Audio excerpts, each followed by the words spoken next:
Well guys, ये कहानी अब तक की एक्सप्लेन की हुई सभी कहानियों से हल्का डिफरेंट होने वाला है। क्या हो अगर आप टाइम को स्टॉप और फास्ट कर पाए, कोई इंसान कितने दिन तक जिंदा रह सकता है ये भी देख पाए, फिर आप ऐसी पावर का कैसे यूज करेंगे। ऐसा ही कुछ हमारे मेन लीड के साथ होता है। अब ये पावर्स उसके लिए किसी वरदान का काम करेगा या फिर श्राप का, ये तो हमें आगे ही कहानी में पता चलेगा।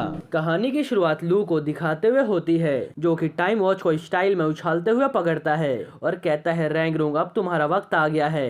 अब हमें बताया जाता है रैंग एक फैमिली है जो कि चाइना की बहुत ही मशहूर फैमिली है और इसके घर के हेड मिस्टर रैंग ने अपने देश के लिए बहुत ही कुछ किया है, मगर अब उनका टाइम आ चुका है। डॉक्टर भी कह रहे होते हैं प्लीज मुझे माफ कर देना, लेकिन अब इन्हें बचाया नहीं जा सकता और आज रात तक इनकी मौत हो जाएगी। ये सुनते ही पूरी फैमिली शॉक मोड में चली जाती है और वहीं मेंशन में हमारा हीरो लू जा रहा होता है, मगर किस काम से ये तो हमें आगे पता चलेगा। तभी सीन शिफ्ट होता है और हमें मिस्टर रैंग को दिखाया जाता है। ये बंदा 98 का हो चुका है और अब अपनी आखिरी सांसें गिन रहा है। तभी अचानक से गेट धड़ाम से ओपन होता है और हमारा हीरो एंट्री मार देता है। उसे देखकर सभी लोग चौकन्ने हो जाते हैं और अपना हीरो फुल स्वैग में अंदर जाते हुए कहता है, इस रैंक फैमिली के हेड के पास सिर्फ 13 मिनट और 19 सेकंड बचे हुए हैं। ये बोलते ही लू वक्त को रोक देता है और उनके बॉडीगार्ड्स स्टैचू की तरह खड़े होते हैं। तभी मिस्टर रैंक का बेटा शॉक्ड में आकर पूछता है, भाई ये हो क्या रहा है, ये किस टाइप का चीटिंग है, भाई ये हो क्या रहा है, ये किस टाइप का चीटिंग है।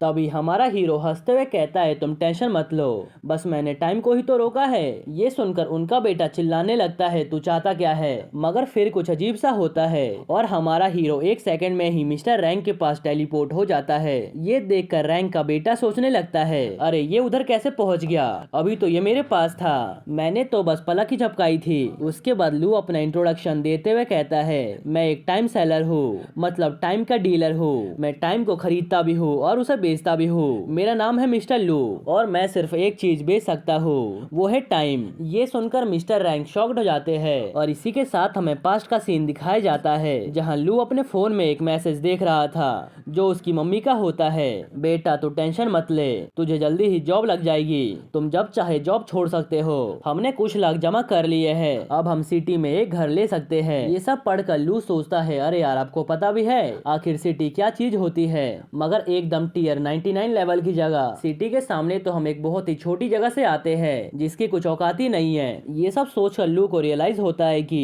ये दुनिया तो मेरे लिए बनी ही नहीं है, मुझे कुछ बड़ा करना है। तभी एक बंदा मैराथन भागते हुए आता है और लू को धक्का मार देता है। ये देखकर लू गुस्से में चिल्लाता है, अरे तू अंधा है क्या, और तेरी हिम्मत कैसे हुई, क्या तेरे पास आंखें नहीं है। मगर तभी उसकी आंखों में क्लॉक चमकने लगती है और उसे पता चलता है कि जो बंदा भाग रहा है उसकी लाइफ सिर्फ 3 सेकंड बची है, उसकी लाइफ सिर्फ 3 सेकंड बची है। ये देखकर लू शॉक्ड में आकर काउंटडाउन देख रहा होता है, 3 2 1 भाई तू गया, और अचानक से एकदम से एक कार को उसे उड़ा ले जाती है। ये सब देखकर तो वहाँ पर खड़े सभी के सभी लोग शॉक्ड में चले जाते हैं। सभी लोग चिल्लाने लगते हैं, एम्बुलेंस बुलाओ, किसी ने तो उसे ठोक दिया। इधर लू ये सब देख रहा होता है। तभी एक और शॉकिंग बात होती है, उसको हर किसी के सर पे उनका नाम और उनकी लाइफ स्पैन दिखती है, बिल्कुल एक डेथ नोट होल्डर की तरह। लू सोचता है, भाई ये सब हो क्या रहा है, ये सब रियल है या फिर सपना। उसके बाद उसको अपने हाथ पर एक पॉकेट वॉच दिखती है। ये देखकर वो सोचता है, अरे ये कहां से आ गया, ये तो मेरे अंदर से निकली,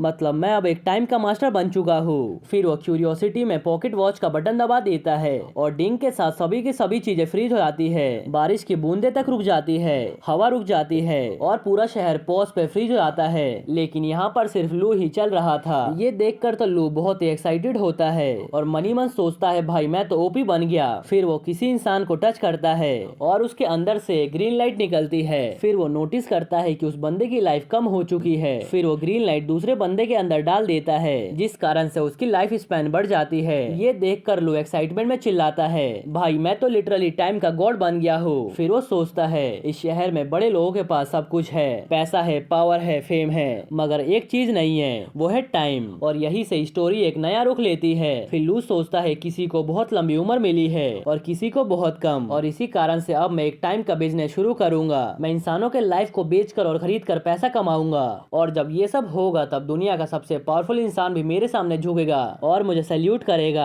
उसके बाद लू अपने अपार्टमेंट में बैठा हुआ होता है और एक लिस्ट बना रहा होता है अमीर लोगों की जिनको लाइफ स्पैन चाहिए हो सकता है। तभी उसके रूम का दरवाजा खुलता है और उसके रूममेट अंदर आती है। वो दोनों मिलकर रूम को शेयर कर रहे होते हैं। फिर वो कहती कहती है, अरे यार मैं तो पूरी ही भीग गई, बाहर बहुत ही बारिश हो रही है, मुझे कपड़े चेंज करने हैं। लू ध्यान से उसके बॉडी को देखने लगता है। फिर तभी वो लड़की देखती है कि लू उसकी तरफ घूर रहा है। ये देखकर वो कहती है, अरे तू यहाँ पर क्या कर रहा है? ये सुनकर लू ऑकवर्डली स्माइल कर देता है और कहता है हाँ बस ऐसे ही। ये सुनकर रूममेट ब्लश करने लगती है और सोचती है ये तो कभी रिएक्शन देता ही नहीं है, लेकिन ये आज तो इतना हैंडसम लग रहा है। फिर वो खुद को संभालते हुए सोचती है, नहीं नहीं, मैंने कसम खाई है कि मैं किसी अमीर आदमी से शादी करूंगी।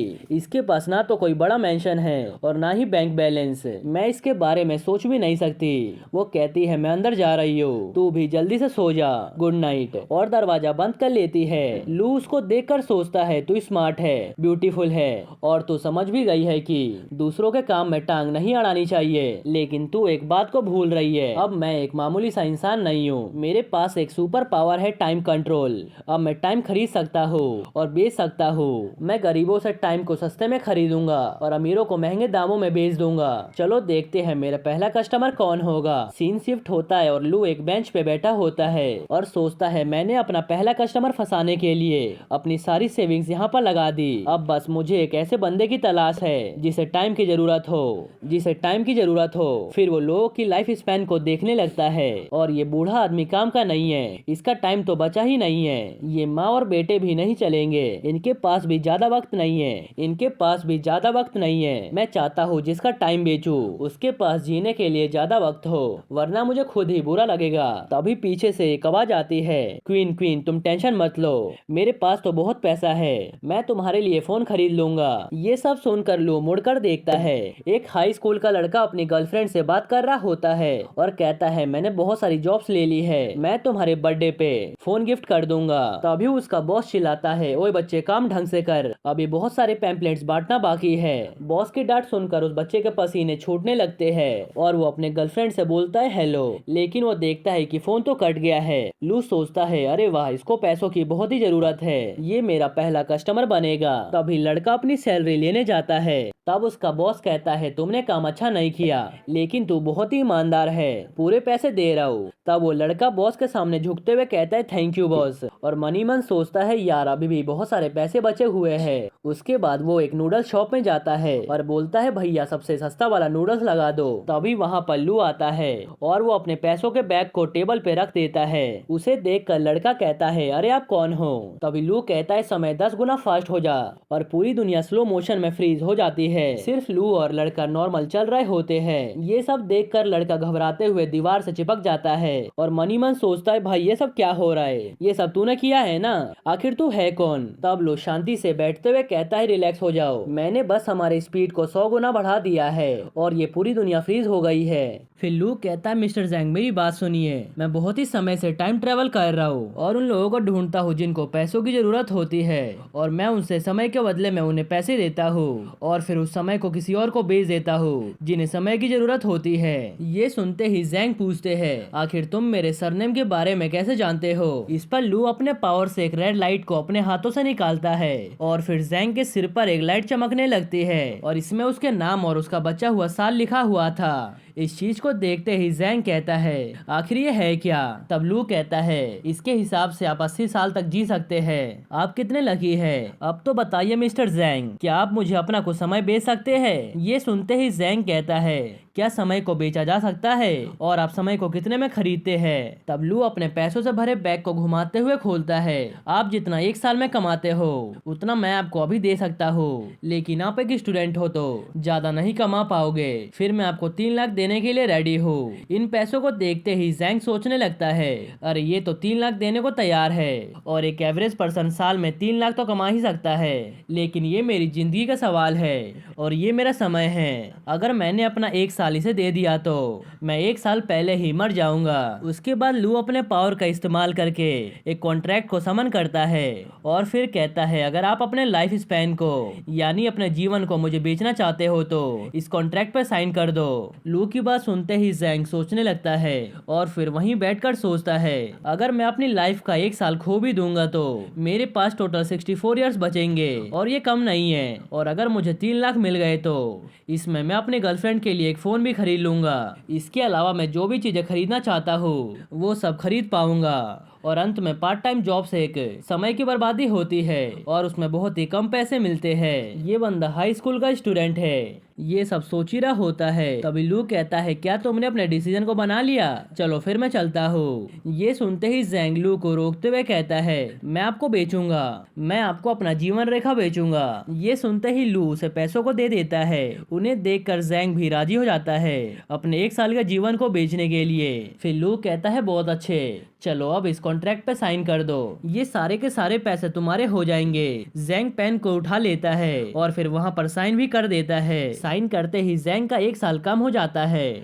और वो साइन कंप्लीट होते ही उसमें से एक रोशनी निकलने लगती है। लू अपने कॉन्ट्रैक्ट को पूरा होता हुआ देखकर चुटकी बजाता है और वहाँ पर जो रुका हुआ समय होता है वो फिर से चलने लगता है। सभी लोग खाना खाने लगते हैं। अब सब कुछ नॉर्मल हो जाता है। फिर लू ज़ैंग से कहता है ये लो मेरा कार्ड रखो, अगर तुम्हें इन फ्यूचर में अपने लाइफ को कभी बेचना हो तो या फिर किसी और प्रकार का बिजनेस करना हो तो मुझे इस कार्ड से कांटेक्ट कर सकते हो। ये देखकर पहले तो ज़ैंग उस कार्ड को लेने से मना करता है, ये कहते हुए कि मुझे इसकी कोई भी जरूरत नहीं है, मैंने पहले ही अपनी 1 साल के जीवन रेखा को तुम्हें बेच दिया है, अब मैं दोबारा नहीं करूंगा। ये सुनकर लू स्माइल करते हुए कहता है तुम इस कार्ड को ले लो, तुम्हें फ्यूचर में बहुत ज्यादा जरूरत पड़ेगी। ये कहते हुए लू वहाँ से चला जाता है। ज़ैंग भी पैसों को ले लेता है और ये सीन शिफ्ट होता है और हमें लू रोड पर चलते हुए दिखाई देता है। वो सोचता है कि मैंने जितना मुश्किल सोचा था ये उतना मुश्किल भी नहीं था, मैंने बहुत ही स्मूथली बिजनेस कर लिया, लेकिन अब मेरे पास 1 साल की लाइफ आ गई है तो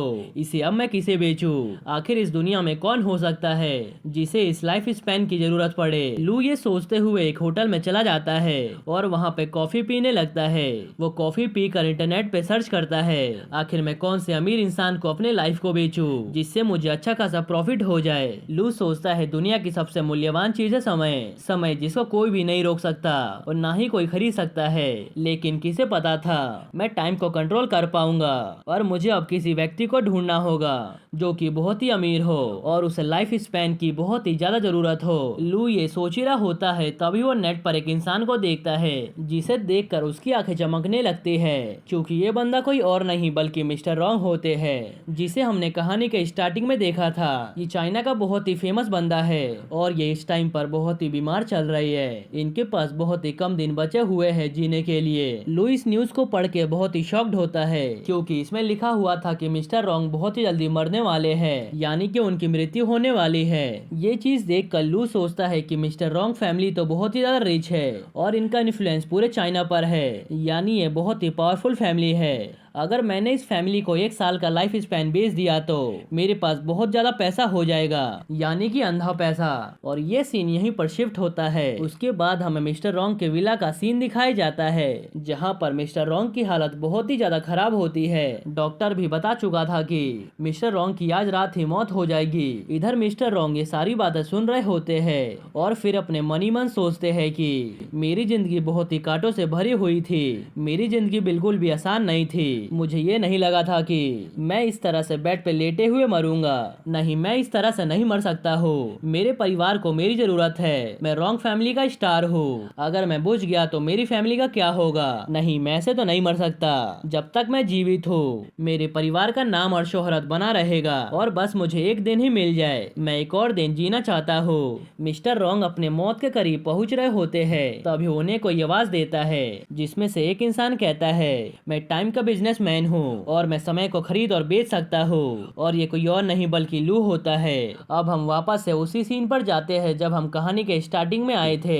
और यहीं से अब कहानी स्टार्ट होगी। लू को देखकर मिस्टर रॉन्ग का भतीजा कहता है आखिर यहाँ पर क्या हो रहा है और ये कैसी बकवास कर रहा है, क्या टाइम को सच में खरीदा या बेचा जा सकता है? मुझे तो लगता है ये बंदा बकवास कर रहा है। तभी लू वहाँ के टाइम को रोक देता है। ये देखकर दूसरा बंदा कहता है अरे पागल, अपने आसपास की चीजों को देखो, हमारे आसपास सारे सिक्योरिटी गार्ड्स थम गए हैं, उनके लिए समय रुक चुका होता है। ये बंदा जो भी है ये सच में समय को बेच सकता है और उसे रोक भी सकता है। ये सब सुनकर लू कहता है आपको मुझसे जो भी सवाल पूछने हो बाद में पूछ लेना, क्योंकि मैं आपको याद दिला दूं मिस्टर रॉन्ग के पास अब 10 मिनट बचे हुए हैं जीने के लिए।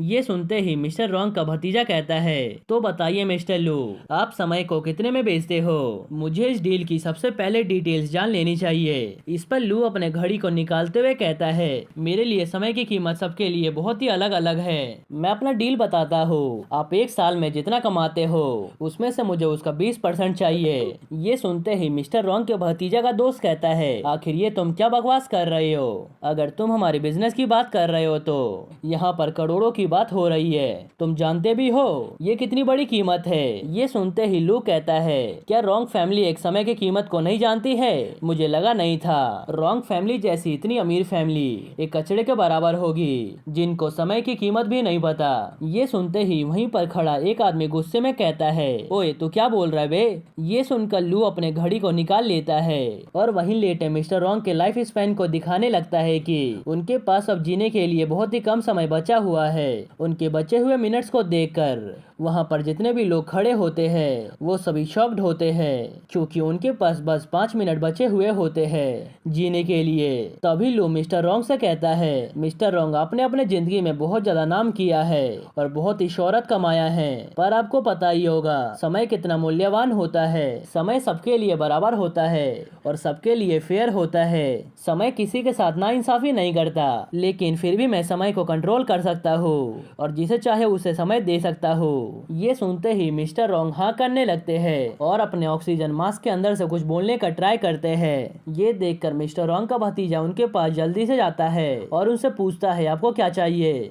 तब मिस्टर रॉन्ग अपना हाथ खड़ा करते हुए कहता है, हाँ मुझे जीना है, मेरे अभी बहुत सारे सपने हैं। उनकी बात सुनकर रॉन्ग का भतीजा बहुत ही शॉक्ड होता है और कहता है, अंकल क्या आप यही चाहते हैं? फिर वो लू से बोलता है, मिस्टर लू मैं आपका 1 साल वक्त खरीदना चाहता हूँ। ये सुनते ही लू तुरंत हवा में एक कॉन्ट्रैक्ट को सामान कर लेता है और कहता है, कोई परेशानी की बात नहीं है। और कहता है, कोई भी परेशानी की बात नहीं है मिस्टर रॉन्ग, आप यहाँ पर साइन कर दीजिए और आपको 1 साल की जीवन रेखा मिल जाएगी। ये देखकर मिस्टर रॉन्ग का भतीजा कहता है, मिस्टर लू मेरे अंकल हाथ नहीं हिला सकते हैं, फिर वो साइन कैसे करेंगे? इस पर लू कहता है, मिस्टर रॉन्ग आपके पास बहुत ही कम समय बचा हुआ है, जल्दी से उठिए और दिखा दीजिए कि आप जीना चाहते हैं और इस कॉन्ट्रैक्ट पर साइन कर दीजिए। उसके बाद हमें दिखाया जाता है कि मिस्टर रॉन्ग के पास बस 40 सेकंड बचे हुए हैं। तभी मिस्टर रॉन्ग सोचने लगते हैं, मेरे पास बहुत सारे सपने हैं, मैं उनको पूरा करना चाहता हूँ, मुझे जीना है और मुझे जीना ही होगा। फिर मिस्टर रॉन्ग अपनी पूरी ताकत को एक साथ इकट्ठा करते हुए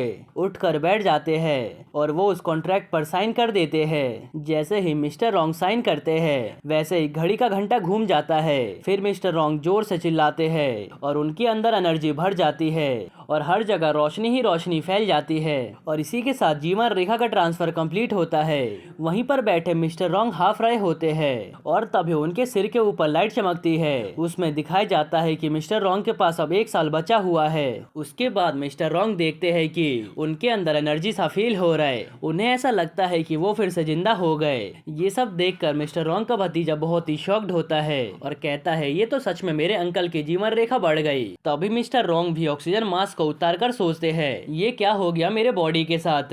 क्या मैं सच में जिंदा हो गया? मुझे तो बहुत ही अच्छा फील हो रहा है। तभी वहाँ पर लू ताली बजाते हुए आता है और कहता है, मिस्टर रॉन्ग मुझे आपसे यही उम्मीद थी, आप सच में रिस्पेक्टफुल व्यक्ति हैं जिनका हमें रिस्पेक्ट करना चाहिए। आप बिल्कुल जिंदा लग रहे हो, यानी आप फिर से जीवित हो चुके हो। ये सुनकर मिस्टर रॉन्ग पलटकर उसे देखने लगते हैं। तब लू कहता है, अब आप ट्रांजैक्शन कंप्लीट कर दीजिए और वहाँ से जाने लगता है। उसके जाने के बाद मिस्टर रॉन्ग का भतीजा उनसे पूछता है, अंकल क्या हमें ट्रांजैक्शन करना चाहिए? ये सुनकर मिस्टर रॉन्ग कहते हैं, हाँ कर दो, उसने मेरी जान बचाई है। और इसी के साथ ये एपिसोड यहीं पर खत्म होता है। अगर आपको ये एपिसोड थोड़ा सा भी पसंद आया होगा तो प्लीज वीडियो को लाइक कर देना। इस वीडियो का लाइक है मैं 2K, अगर ये पूरा हो जाएगा तो इसका नेक्स्ट एपिसोड आएगा। और हाँ, वीडियो पर कमेंट करना मत भूलना और बताना कि आपको ये मानवा कैसा लगा। इस मानवा में बहुत सारे चैप्टर्स है और साथ ही साथ ये कंप्लीट मानवा है, तो इसे एक्सप्लेन करने में बहुत ही मजा आएगा। माना इस बार मैंने थोड़ा सा अलग जॉनरा चूज किया है, लेकिन इसकी स्टोरी बहुत ही अच्छी है। हाँ चलो मान लिया कि इसका आर्ट स्टाइल थोड़ा ठीक नहीं है, लेकिन अगर आप एक अच्छा स्टोरी सुनना चाहते हो तो थोड़ा सा तो कॉम्प्रोमाइज करना ही पड़ेगा, क्योंकि हमेशा हर चीज परफेक्ट नहीं होता। एनीवेज, अभी तक आपने चैनल को सब्सक्राइब नहीं किया तो प्लीज कर लेना और वीडियो को भी लाइक कर देना। ओके, तो मिलते हैं नेक्स्ट एपिसोड में।